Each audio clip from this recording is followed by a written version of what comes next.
Hello, what's up guys? Update ko kayo sa ating stag ngayon dahil tag-ulan, panay bagyo dito sa amin. Kaya itong aking backyard guys ay puro na putik dahil nga sa bagyo, sunod-sunod na bagyo. So ito ang diskarte ko guys sa aking stag. Dahil dito siya sa lupa, nilagyan ko ng dahon ng saging yung ano niya. Tapos nandun po yung ating stag, bali 4 months old.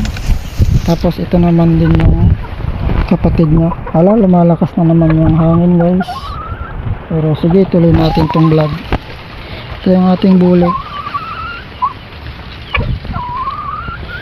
nagbibinata na guys dahil 4 months na siya.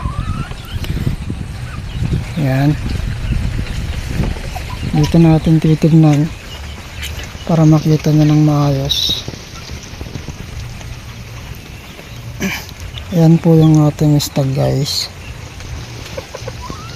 So dito naman nahiya siya, nagtago siya sa loob. Yan,